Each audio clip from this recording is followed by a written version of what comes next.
So I'm Connor. I'm from Southwest Colorado, and I'm taking 130.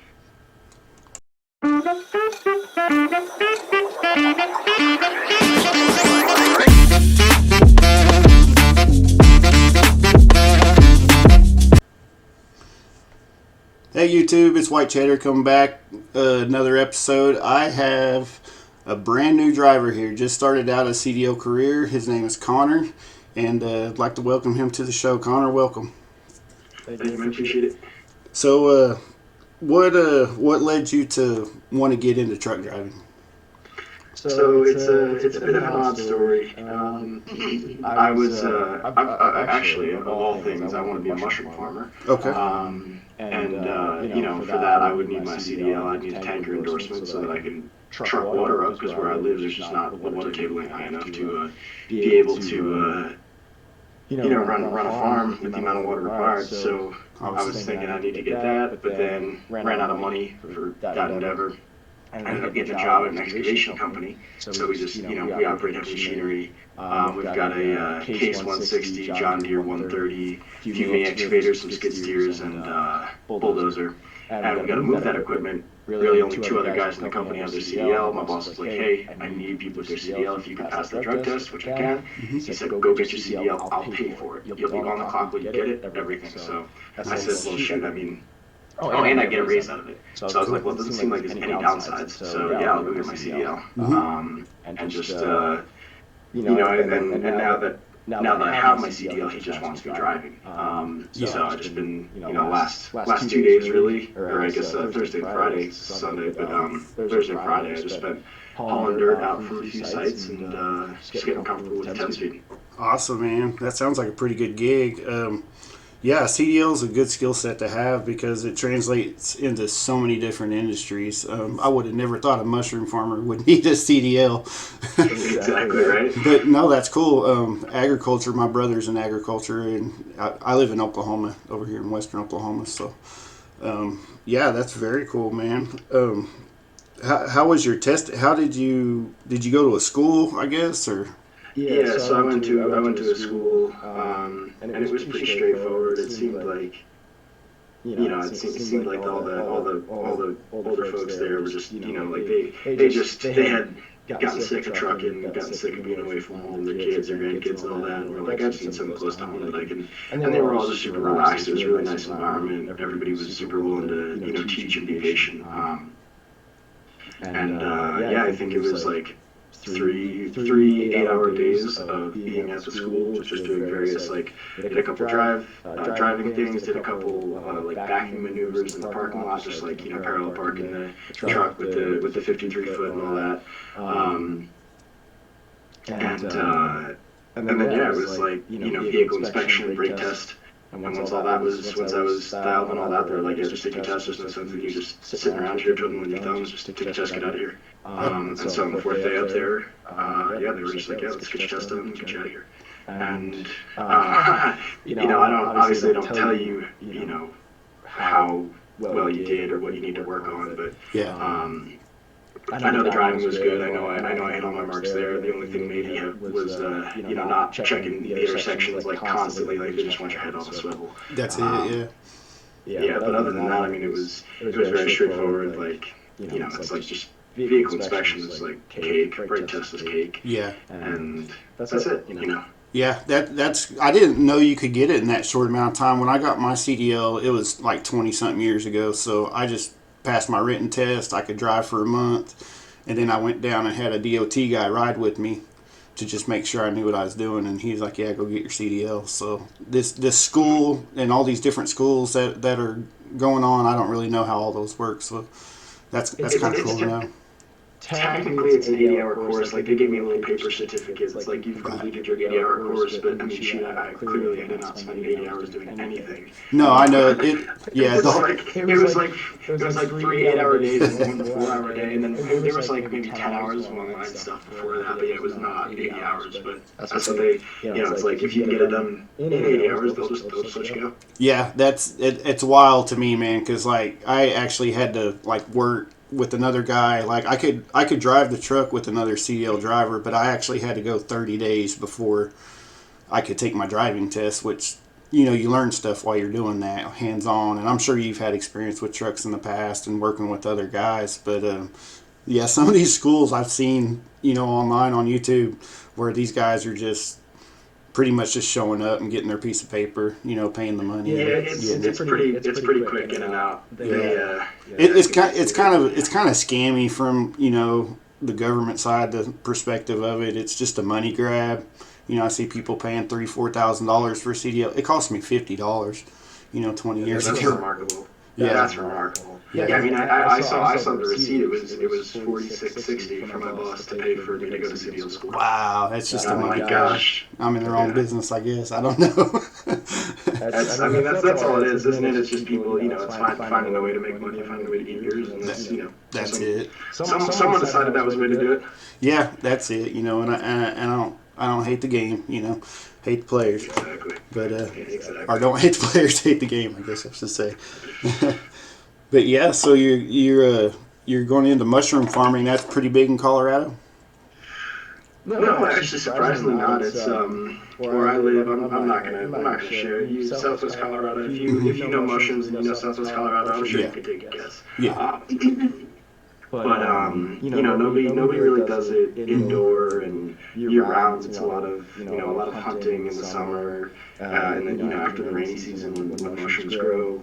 But nobody really is doing it indoor year round. And I see that there's I think there's a little bit of an opportunity there to make some money to work from home. Yeah. Doing doing agriculture stuff, like just work.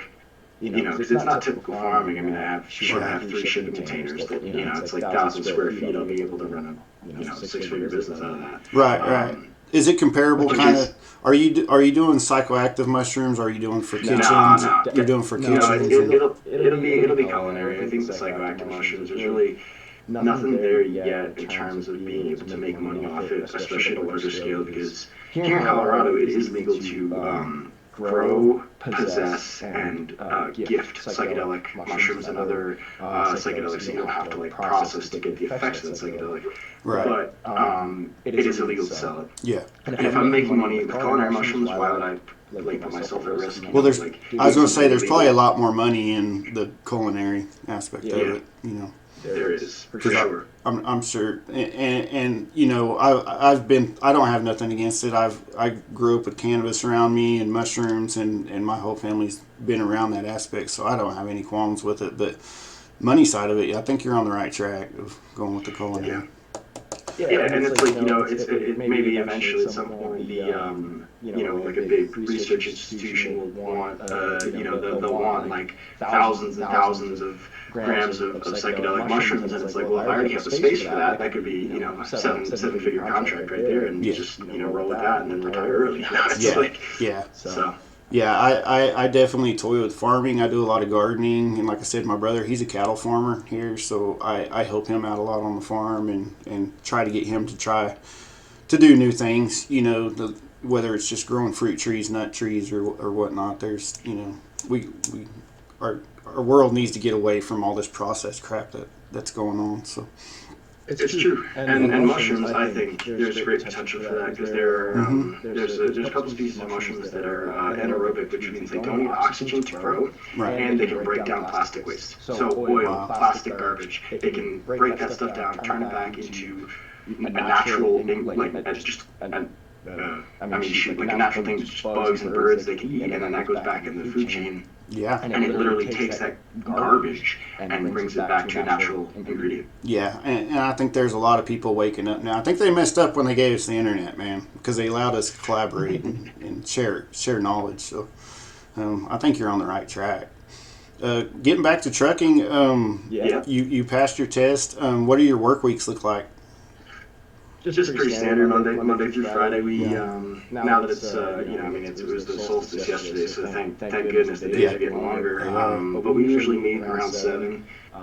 First light's at like 6:45, so we usually try to meet up around 7, get to the job site wherever it is, and then we'll typically run between an 8 to 10 hour day, depending on how we're feeling. I think we're we all try to definitely make 40 to 45 hours, but Hmm. some of the younger guys are just ready to go home at 3 o'clock. So Oh yeah. but it's it's pretty relaxing. Just pretty standard Monday through Friday. Yeah. Once One or two on loads Friday. maybe. Oh no, we have I was taking out 5 both Thursday and Friday. Okay. It's a Short run. It's only a 30-minute one way. Okay. So there's plenty of dirt to get rid of. So Yeah. It always amazes me. I'll see people on like Facebook or something, and they'll be like, "Hey, where can I find some dirt?" And I'm like, "It is literally the ground. Like it's everywhere. You just got to find somebody that doesn't want their dirt, and they'll let you take and it." it has something to load it with. That's the hardest thing. Yeah. Like getting the machine there to load the dirt is the biggest pain in the butt. Yeah. What do y'all use? Just a front loader? We have we don't have any front loaders. We got skid steers. I guess. Okay. But on some of the smaller sites, we really just don't have a ton of space, so we just have either the 130 or the 160 up there, and then one of the mini excavators. Okay. Because it's like we're in the mountains. We do a lot of work on Yeah. like pretty tight job sites on a steep hillside, Yeah. and there's just not enough space for more than 2 machines. Yeah. I'm sorry. What kind of trailer did you say you're pulling? For the dump truck, we got a dump truck. We got Okay. 2 Freightliners. We got a I think it's an '08 dump truck, and then we got like a 2024, brand new automatic tractor with we got a low boy and a side dump for it. Okay.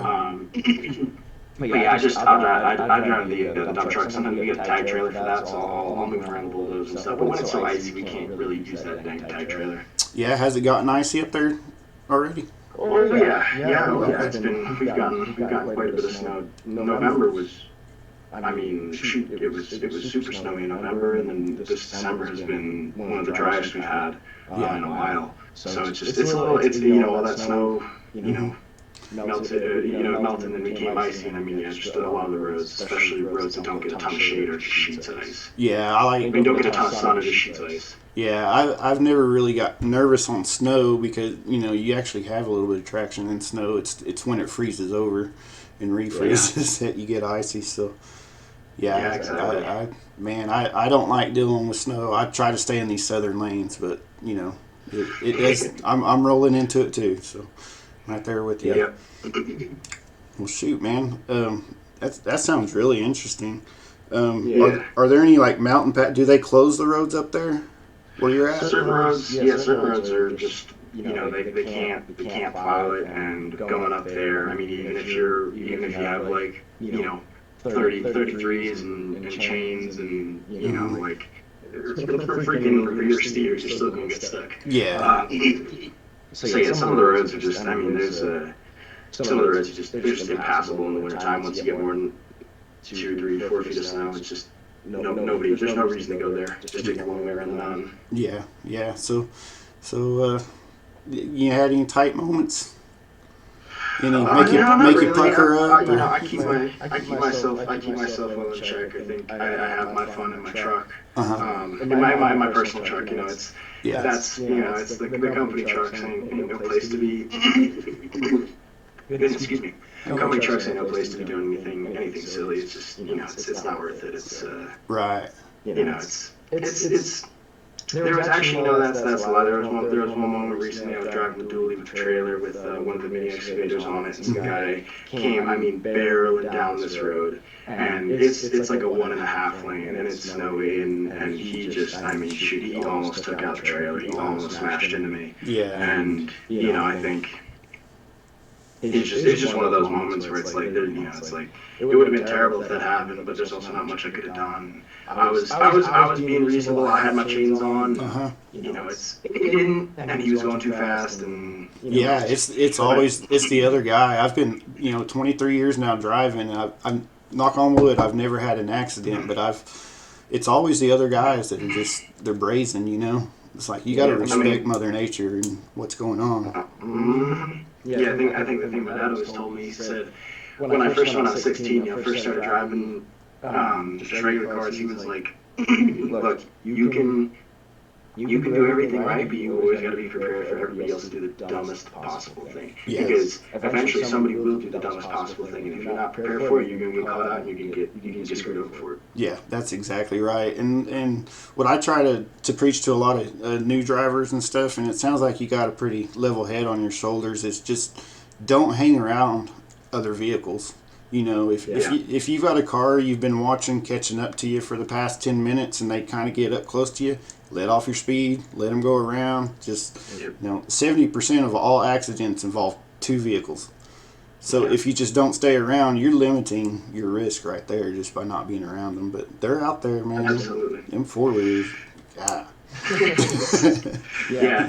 I speak as a passenger car driver. Like I like to not hang around either. Like I like to get moving. I like to it's like I'm not going to say that I'm reckless, but I definitely get places quick in my truck, and it's like I think having that respect for it's like when you're in the dump truck or the tractor, and there's somebody who's evidently trying to get somewhere quick. It's like there ain't no sense in holding them up. Yeah. Who's it gonna affect, man?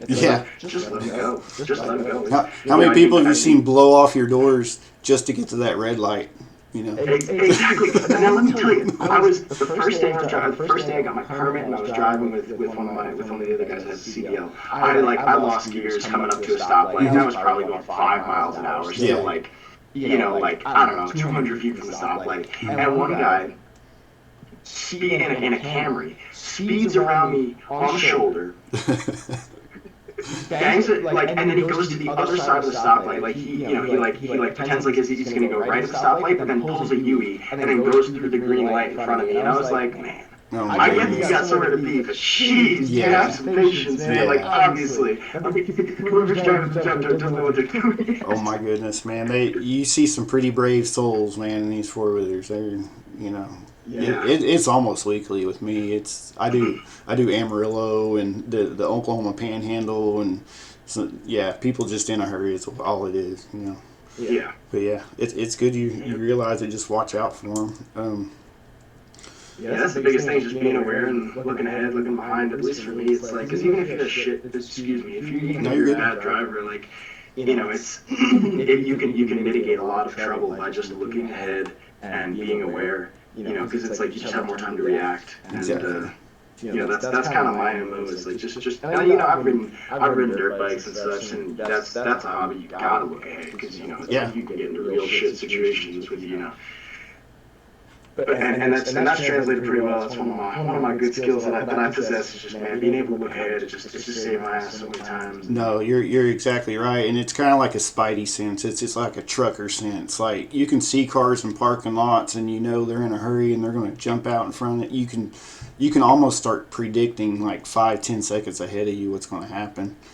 Just reading people, and reading their like the for lack of a better term, like the body language of their cars, because all there's just that'll just save your ass so many times. That's a good skill to learn and to have, and that's good wisdom for a lot of new drivers. And it sounds like you've been driving for quite a while, like you said, dualies and your personal vehicles and stuff. So you've been out on the road for a while. So I didn't ask you how old are you?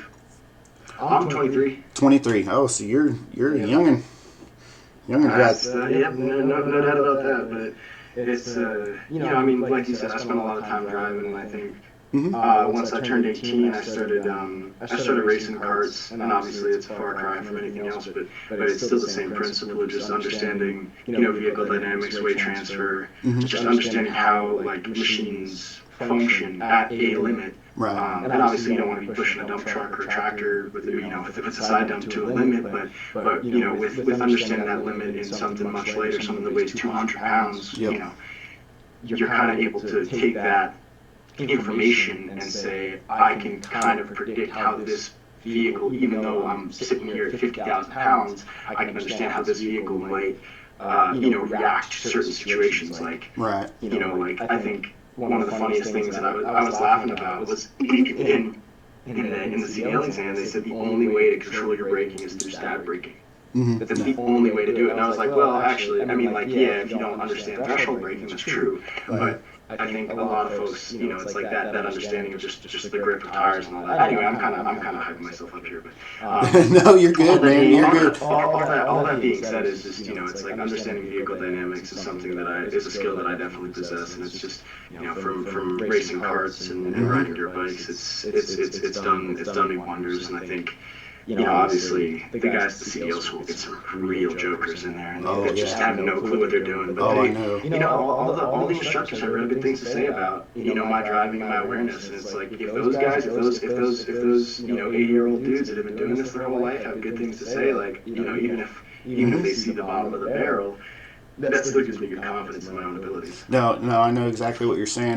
For the companies I've worked for in the past, I trained, new hires coming on that were maybe out of school or maybe just got their CDL, and I could tell some of them didn't. I've had to tell a few of them, like, you might want to rethink this career. Like, you're going to run over some shit, Just being honest with you. I'm sure. Well, I mean, sometimes you just got to tell them, like, this might not be the career for you. But I'd get guys like you that knew how to drive. Maybe their dad was a mechanic or a stock car driver, or that's how my dad was. He was a mechanic, stock car driver on the weekends, and so we learned at early ages with, like you said, dirt bikes, carts, stuff like that, how physics works, in these, and it translates into the bigger trucks you get. It's going to take you longer to stop. It's going to take you longer to get up to speed, stuff like that. So, hype yourself up, man, because I do too, man. I'm a super trucker when it comes to talking to people. My buddies might tell you otherwise, but I'm a pretty good driver as well. So I'm glad you got the.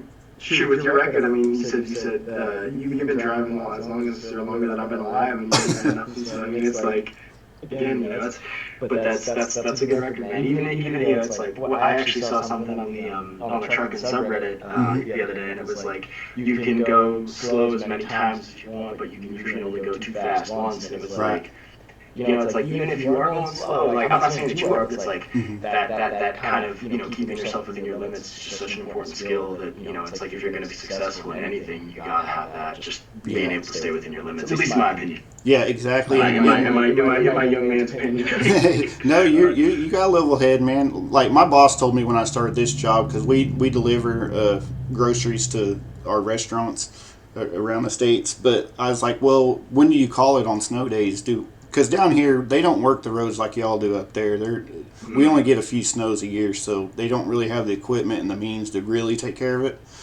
So I asked him, when do y'all cut the day of snow day and just don't go out? And he's like, oh no, we go out every day. It's those, cows don't stop milking. We got to get the milk out. And, so he's like, I don't care if you drive 5 miles an hour, but we're going to at least make the attempt to get there. So there's been times, I've had to drive 10, 15 miles an hour for 20, 30 miles to get to the next town. But he just said, we'll get you a motel. When you run out of hours, we'll get you a motel. So, but that's good. I mean, were you just running a day cab, or you didn't have a sleeper? Or what? Yeah, day cab with the 48-foot reefer trailer. Gotcha. So gotcha. I don't get crazy anymore. I'm older now, so this is just a nice little routine job. It's not real stressful. It's the same thing every night, pretty much. That's good. Having a routine is good. Yeah. For sure. Yeah, and you said you got weekends off, which is great, man. I don't know how many years of my trucking was spent over the road, gone away from home. So I'm glad you found a job there local, Yeah, I mean, I'm grateful. It's like, I think if I go find a different CDL job, it's like I could make more, but I'm making more money than I've ever made in my life. Mm-hmm. It's just like not bragging. I mean, shit, I'm barely making. I don't care to say it, but it's. It's the most money I've made, and it's like I don't need to get greedy, especially since my boss is so benevolent and paid for my CDL and has given me a raise on top of it. Right. Like, he's a good guy too. It's like I wouldn't, and I think I told him, I was like, if I get my CDL, like, I'm not going anywhere for a while. Like, I want to that Mushroom Farm is my that's my end goal. Yep. But I will work for you as long as I need to, and that will be at least a year. And he was like, all right, I'm paying for your CDL. And that's like, I gave him my word. Man, my word, and I don't want to, it's like I wouldn't be able to sleep at night if I took that. And it's like, Yeah. It's just not right to take, especially since, man, shoot costs so freaking much money, like $4,500. Yeah, That's a lot of money. It's crazy. It cost me $50. Yeah, gosh, yeah. Times change, man. But no, I do tell my employers when I start a new job the exact same thing. Like I'll give you at least a year, and I don't know what other opportunities, but if I'm a professional driver, and if somebody approaches me, that's how I got this job. Is they approached me and, and asked me to come work for them, and I was like, yeah, I'll give you a year, and and we'll talk about it in a year. If somebody else is offering me more, it's just business, but it does give you good money. Business. You gotta get yours. Yeah, I'm not trying to look into your pocket or nothing and see how much you want. That's not this channel, but it's more. These new drivers got to understand that time and money are kind of the same thing. And it's all energy. Yeah, if you want to make $200,000, well, you're not going to be home. You're going to have to go out and do something crazy and be out all the time. But there's no reason. I always told young people a CDL will guarantee you $1,000 a week. If you just want to go work 40 hours or whatever, you can usually get around that. Just working a local job. So if you want more than that, you're probably going to have to. And you're spot on. Like that's that's about where I am. But I also tell them too, if you can't live off $1,000 a month, you're probably doing, or $1,000 a week, you're probably doing something wrong. Yeah, living well out of your means. I mean, shoot. I see a number of people my age just don't even have cars to pay off. And I'm like, gosh, I got two cars. One that I bought for $500. Mm-hmm. Like, what do you mean you don't have your car paid off? What do you mean you got a couple hundred? Like, it's like crazy. It's car payments. I know. And a lot of people get into that. They make more and they spend more. It's some dumb math. You make more and you fucking save more. Like, that's the way to do it. Like, contribute something to your rock, man. Yeah. One thing that every truck driver will learn once they get into the business is who Dave Ramsey is. I mean, I can't tell you I know him yet. You don't know Dave Ramsey? No. The Financial Peace University. He does finance classes and stuff, but teaches people how to budget money. Yeah, look him up. He's kind of the gold standard for financial advice. But he has a radio show. He has a radio show and YouTube channel, and it's played for 20 years of how to live right. But yeah, family life. You got a family? Oh yeah. Yep. It's a bit of a. Yes, I got a family. I mean, both my mom and dad are still kicking. Okay. They're separated and all that, but that's that's a good thing. My dad. I used to live out in upstate New York. We wanted to engineer. I used to live out in upstate New York, and it's always been my dad's dream to come live in Colorado. And during COVID, when the housing market just went to shit, he found a killer deal out here. Nice little piece of land, decent house, and sold what we could, made it work, and now and then he's got to stay in New York for his business. Okay.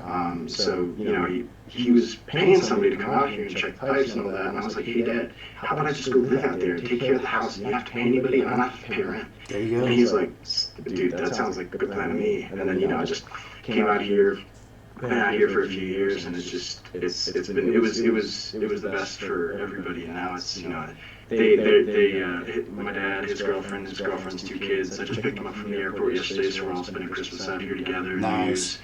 And yeah, it's great. And in the spring I'll go see my mom probably for Easter. It's all is well, and I'm super grateful and very, very lucky to have I live in an adult's house as a young man by myself. It's a little bit of a privilege here, but it's nice. No, you're doing great, man, and you're doing it the way that you want to do it, and that's what I tell folks. Like, everybody's going to have an agenda for you, but if you're living life the way you want to live, then that's what it's all about, Yeah. So, yeah. Well, I appreciate you being on. That's 30 minutes. Can you believe that? Cool. Yeah, no, I mean, that was rapid, but yeah, it's... But cool, man. Well, thank you very much. I appreciate you having me on. And, do you want to link any channels or anything, or? No, not particularly. Okay. I mean, are you gonna have my name on the podcast? I'll just put Connor on there. Sure. Okay. Yeah. I mean, I don't really care. I mean, my YouTube channel is just that it's Connor Coleman, and it's that's just got some videos of me driving, me racing, and I'll continue uploading there. So but yeah, I mean that's about it. I got a few videos on there. If anybody's curious, you can go check that out. Yeah, it's just Connor Tolman Okay. on YouTube. All right, man. Well, I appreciate you coming on. I just reached out. I seen you on Reddit, and I thought, man, I want to interview this guy. And you're like, no problem, bud. You know, That's it. That's it. I love it. Made it real easy. I like being able to share. It's fun. It's fun to just it's fun. It's fun to talk. I can't lie. It's fun to just share an experience. I think it's kind of human nature to want to share an experience. So I'm grateful to have this opportunity to come on here and talk with you, man. All right, man.